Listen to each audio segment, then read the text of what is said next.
Investidor e investidora, sejam muito bem-vindos ao canal Geografia Investida. No vídeo de hoje nós vamos falar sobre os 3 grandes problemas que o setor de energia enfrenta hoje no Brasil e algumas perspectivas que a Genial Investimentos soltou.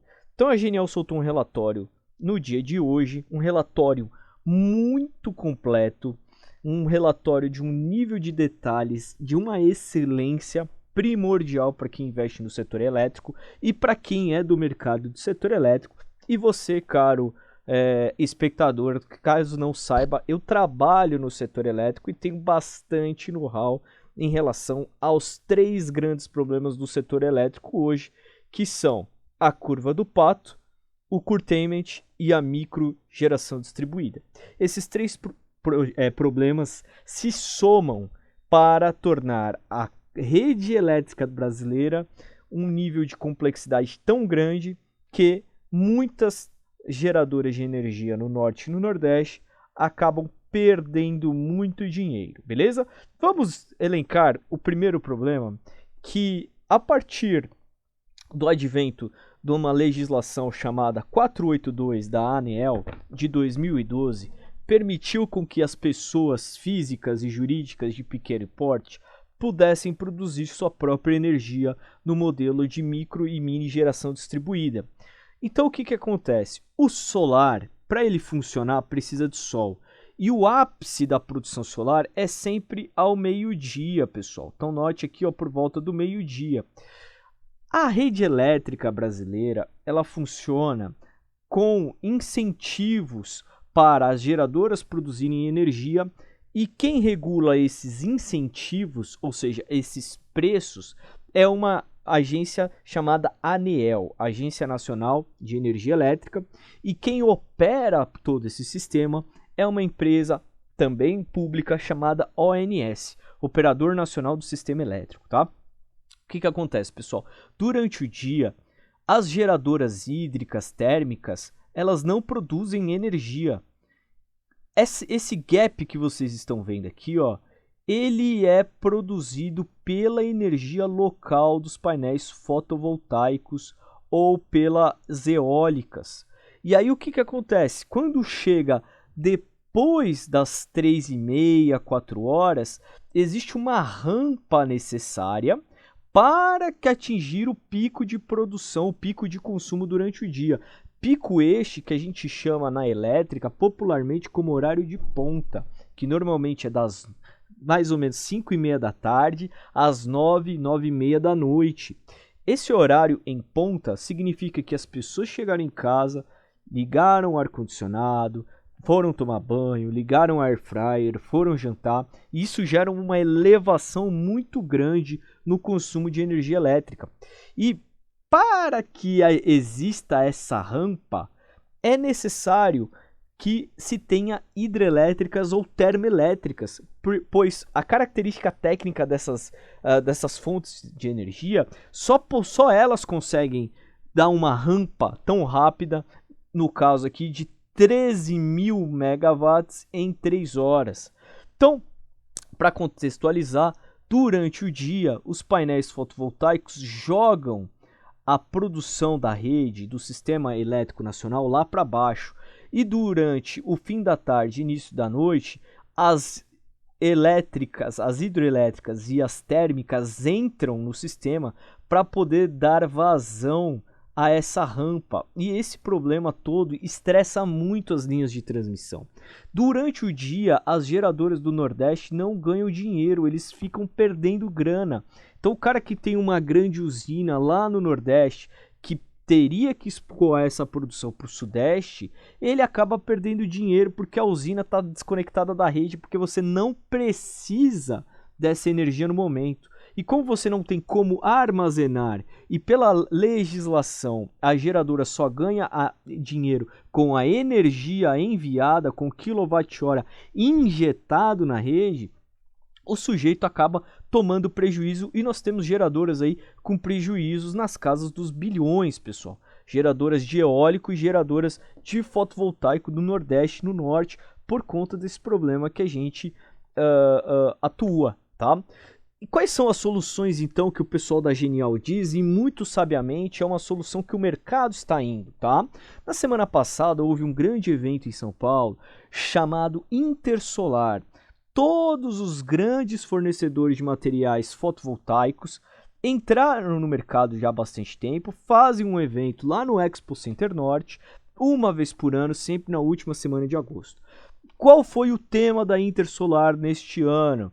Baterias, pessoal. Então é muito provável, está em linha com o que a Genial soltou no relatório de ontem, que o mercado comece a migrar para grandes bancos de backup de baterias. Ou seja, a geradora está produzindo energia com sol, com vento, e aí armazena essa energia para soltar no horário de ponta, que naquele horário que eu comentei com vocês, que são das 6 da tarde às 9h30 da noite. Outra opção que também é possível, pessoal, seria uma reserva de hídrica, que a gente normalmente chama de usinas hídricas reversíveis.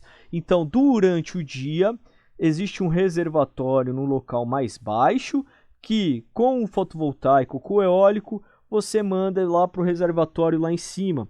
E quando chega naquela rampa que eu comentei com vocês, quando chega nesse pedaço aqui, então ele começa a jogar a água para baixo, passando pela turbina, gerando energia e mandando para a cidade. É uma alternativa que também está em pauta em Brasília. E só para vocês entenderem então, além da curva de Pato, nós temos o problema do curtailment, que ele é outro problema. Primeiro, a curva de Pato diz que durante o dia no Sudeste, nós não precisamos de energia injetada. E quando nós precisamos dessa energia produzida no Nordeste, as linhas de transmissão não dão conta do recado. E muitas geradoras acabam tendo que ficar desligadas da rede, consequentemente sem receber dinheiro. Então, durante o dia que o Nordeste deveria mandar energia para o Sudeste, por conta de tanto fotovoltaico de micro e mini geração instalado nos telhados na região Sudeste, muitas vezes o sistema elétrico é cortado dessas usinas para evitar uma sobrecarga, e isso é um problema persistente que só é resolvido com novos linhões de escoamento, novos linhões de transmissão, que é de outros vídeos que eu já comentei com vocês aqui neste canal, beleza? E aí então notem que durante o dia a necessidade do uso do sistema elétrico nacional ela cai a negativo. E você só volta a ter a necessidade, então, de puxar energia das hídricas e das térmicas no fim do dia, pessoal. Durante o dia, você tem sobra de energia na região norte e nordeste. Olha o tanto de dinheiro que está sendo desperdiçado por essas geradoras que não conseguem mandar a sua produção para os mercados do sul e do sudeste, gente. Porque os mercados do sul e do sudeste estão usando fotovoltaico, beleza? E aí, nota então esse gráfico, excelente gráfico que o pessoal da Genial Investimentos mandou, que toda a parte em laranja seria equivalente ao que a geradora eólica e a geradora solar perdeu de dinheiro lá no norte e no nordeste, porque foi compensado pela produção de microescala, da micro e mini geração distribuída, que são os telhados das casas, dos pequenos comércios, de uma fazenda solar pequena. São esses os tipos de sistemas solares instalados. Então, durante o dia, o solar em pequena escala produz energia e o solar em grande escala, que deveria estar mandando essa grana, essa energia para o Sudeste, não consegue. A eólica de grande escala não consegue e acabam perdendo dinheiro por causa disso. Então é um grande problema o que está acontecendo hoje no Brasil. Então nós temos o problema da curva de Pato, onde a energia fica em determinadas horas do dia fica negativa, ou seja, existe um retorno do secundário para o primário. Isso pode gerar danos e riscos elétricos muito grandes nas subestações, nas cabines primárias. Isso pode ter um grande problema, sim, tá? E o segundo problema é que, como existe essa sobreoferta de energia, as grandes geradoras que se propunham a produzir eólico e solar barato no Nordeste estão perdendo dinheiro.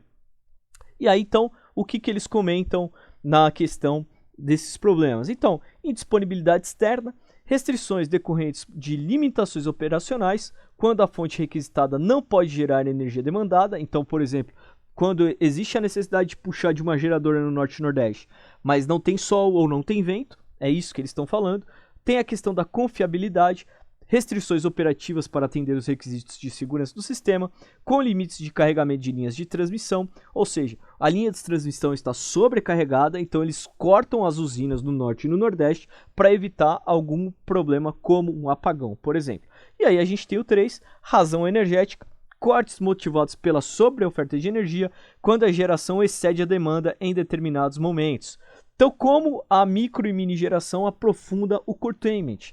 Então, a produção de solar em pequena escala não é despachada pelo operador nacional do sistema. O que quer dizer despachada? Ele não tem o controle, pessoal. Tá? O operador nacional não tem o controle de quem está produzindo ou não na micro e mini geração.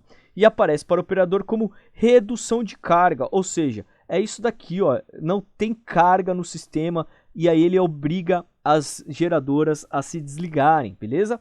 A ser atendido pelas fontes controláveis.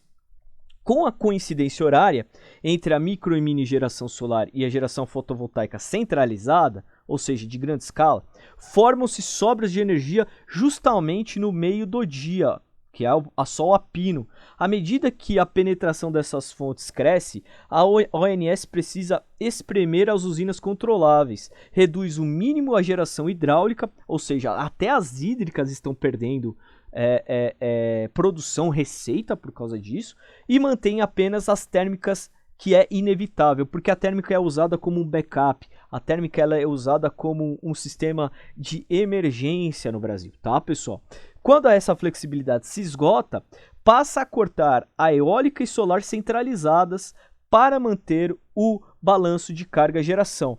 O próprio ONS registra em análise de um dia típico que foi necessário reduzir na ordem de 20 gigas de solar e eólico de centrais, ou seja, eles perderam 20 gigas, 20 mil quilowatts, pessoal. 20 milhões de watts foi perdido por conta da micro e mini geração, está fora do controle da ONS. E não tem como, pessoal, eu trabalho nesse ramo, não tem como a ONS olhar um por um desses inversores instalados aí nos milhões e milhões de telhados que nós temos no Brasil, beleza?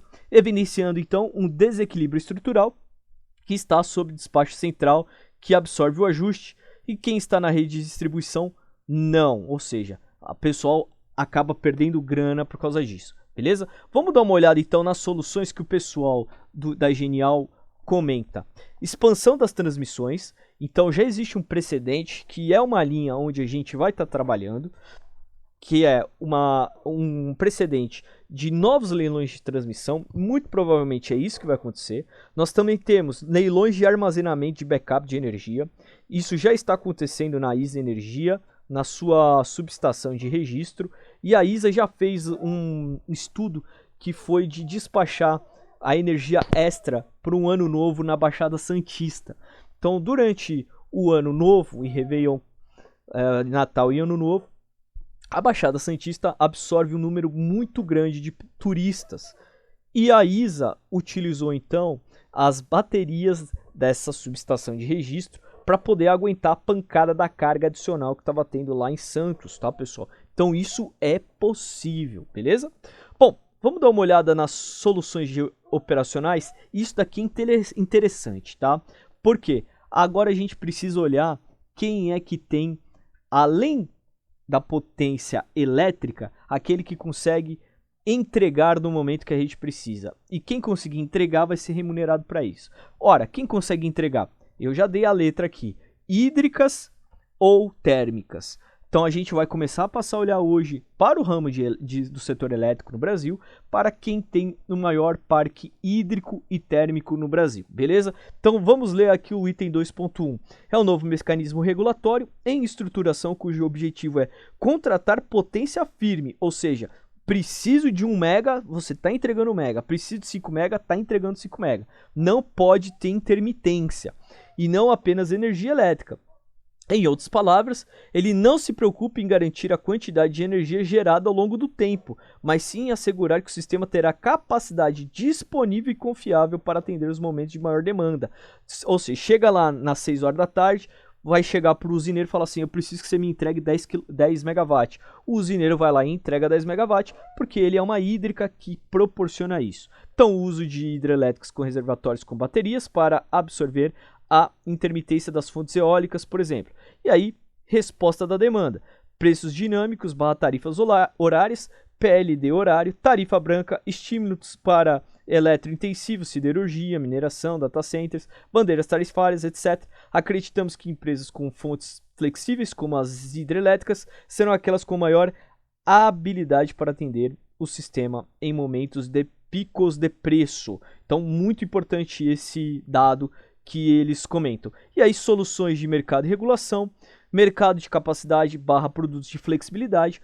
O mercado de capacidade é um mecanismo em que não se remunera apenas a energia produzida, mas também a disponibilidade de potência firme para o sistema. Em outras palavras, o gerador ou recurso energético é pago não só quando gera, mas também por estar disponível para momentos críticos. Ou seja, vai ser algo parecido com as térmicas, tá? Ele tem que estar lá para atender a emergência. Esse tipo de mercado já é amplamente utilizado em países que possuem grande participação de renováveis intermitentes, como o Reino Unido e Estados Unidos, e serve como um seguro energético, garantindo que sempre haverá recursos confiáveis à disposição, mesmo quando o solar e eólico não entregam o esperado. E aí, serviços ancilares, que servem para dar estabilidade e confiabilidade para o sistema elétrico, principalmente uma matriz cada vez mais composta por fontes intermitentes. A grande questão aqui as hidrelétricas monetizam apenas sua energia vendida e não as suas diversas características inerentes a um ativo. Se por um lado tais características eram muito abundantes há décadas atrás e não existia uma necessidade explícita de monetização, hoje o cenário mudou completamente. Quem é que vai ganhar dinheiro com isso então, pessoal? Muito provavelmente novos leilões de transmissão e um fato importante é que a EDP conseguiu prorrogar a sua concessão de distribuição no estado do Espírito Santo sem custo algum adicional por mais 30 anos, ou seja, estou vendo que o governo vai acabar concedendo mais anos para as transmissoras, e isso é muito bom para a Taesa, que possui grandes contratos, importantes contratos vencendo agora em 2030, que é um sinal de incerteza dada rápida à Taesa, que eu já falei em outros vídeos aqui, que são rápidos de montas bem volumosas para a Taesa. Eu acredito ainda na tese que a Taesa vai ser beneficiada por isso, que vão rolar esses contratos mais para frente, para que a Taesa possa então investir em novas linhas de transmissão, dados esses problemas que eu já falei nesse vídeo, certo? E aí a gente tem que olhar com carinho então para quem tem o parque gerador hídrico. Então nós vamos estar olhando para a Eletrobras, nós vamos estar olhando para a CEMIG, nós vamos estar olhando para a Copel e nós vamos estar olhando para a ENGIE. Então, aqueles que estiverem o maior parque hídrico provavelmente serão beneficiados na nova legislação do setor elétrico. Beleza, pessoal? Então, vamos dar uma olhada aqui nas hidroelétricas com reservatórios. Se o problema existe pela ausência de capacidade de regulação da oferta em relação à demanda, acreditamos que os ativos que são capazes de atender esses requisitos sejam exatamente aqueles que devem se beneficiar da mudança estrutural que o setor deve atravessar. Acreditamos que a precificação dos serviços ancilares e das geradoras devem trazer receitas interessantes aos quês de geração, especialmente por se tratar de uma característica que deve se tornar cada vez mais escassa ano após ano, à medida que a demanda seguir crescendo, enquanto a oferta deve permanecer relativamente estável. Infelizmente, ainda não temos insumos para realizar alguma inferência no valor de nossas estimativas. Mas eu já consigo falar para vocês que a Eletrobras está fazendo dever de casa, a CEMIG está fazendo dever de casa, a Copel está fazendo dever de casa, e eu já fiz vídeo sobre as três, e eu vou deixar o card na descrição aqui do vídeo e aqui em cima também. Beleza, pessoal? E por fim, quem vai sofrer muito vão ser as distribuidoras, então a gente tem que olhar com muita atenção para a Light, muito provavelmente vai entrar em recuperação judicial, e para a Enel, que muito provavelmente vai também entrar em recuperação judicial, porque vai ter muito problema de receita, tá?